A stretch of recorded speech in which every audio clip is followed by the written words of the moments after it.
ओम श्री लक्ष्मी नमः। श्री लक्ष्मी तंत्र 21वां अध्याय। गुरु शिष्य लक्षण, मंत्रों का स्वरूप और आविर्भाव।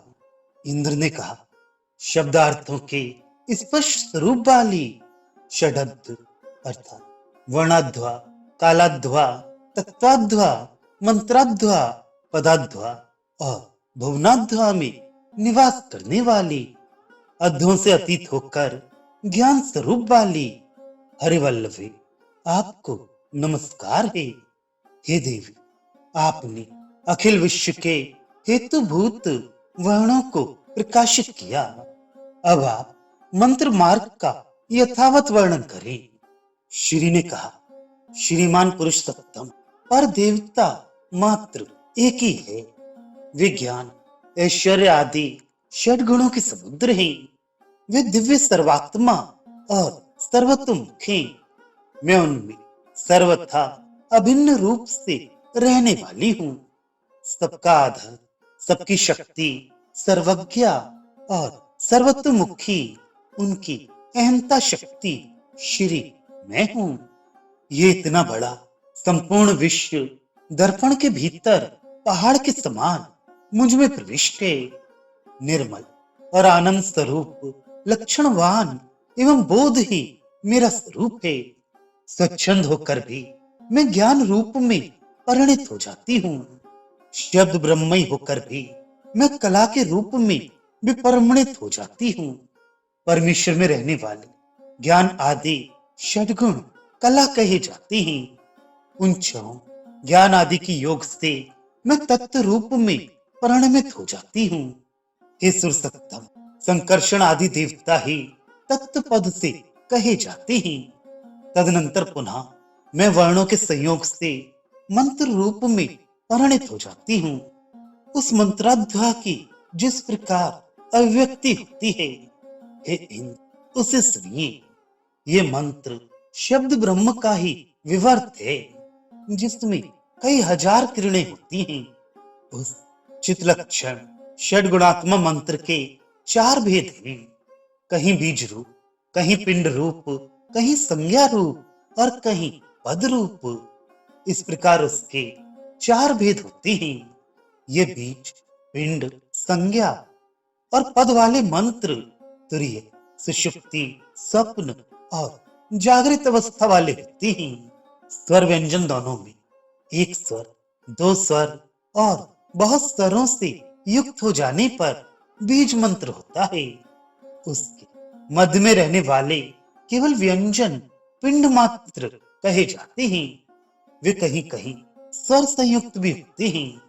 नमः प्रणव से संयुक्त तत्तद्वाच्यों की अविद्या संज्ञा है। क्रिया कारक से संयुक्त स्तुति और ज्ञान वाले अनेक अभिज्ञा से संयुक्त वर्ण पदात्मा मंत्र कहे जाते हैं।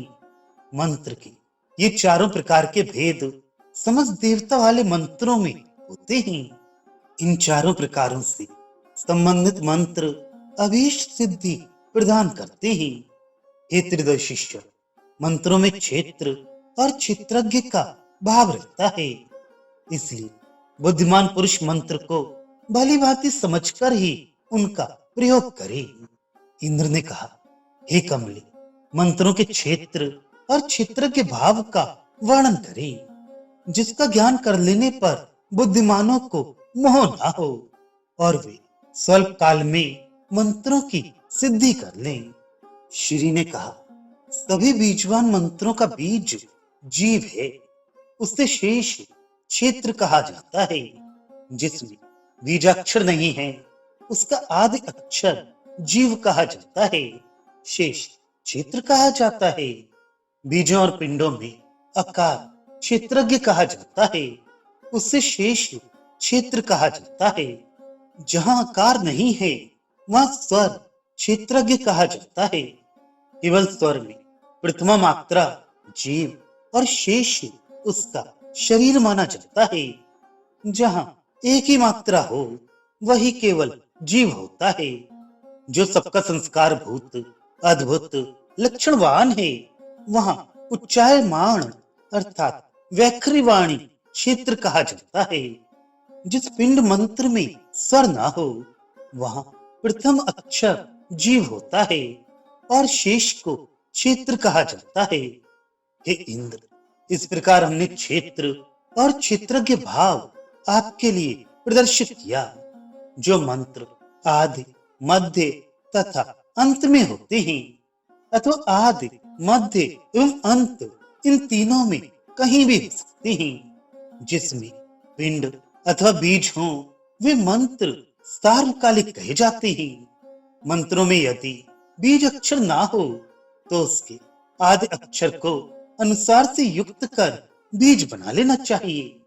तदनंतर सभी मंत्रों का उच्चारण करना चाहिए। जैसे गम गणपते नमः, यहाँ गम बीज मंत्र हो जाता है। मंत्र में अत्यंत श्रद्धा रखने वाले पुरुष से मंत्र स्वयं उनसे क्रीड़ा करते हैं। 14 प्रकार के भेदों वाले प्राकृत भुवनाध्वा में तुरीयावस्था को छोड़कर सुषुप्त आदि अवस्था वाले प्राकृत पदाध्वा में आचार्य की दृष्टि से पवित्र संयत इंद्रिय साधक पुरुष को सिद्ध करते हैं। ये मंत्र भुवनाध्वा तथा पदाध्वा से पार कर पद पद पर उसे वैराग्य उत्पन्न करते हुए क्रमशः तत्व में ले जाते हैं। फिर वहां से उसे कलावर्ण में ले जाते हैं। इस प्रकार पुरुष मंत्र का प्रसाद अर्थात सिद्धि प्राप्त कर सारे सांसारिक बंधनों को त्याग कर लक्ष्मी नारायण नामक शाश्वत ब्रह्म में प्रवेश कर जाता है।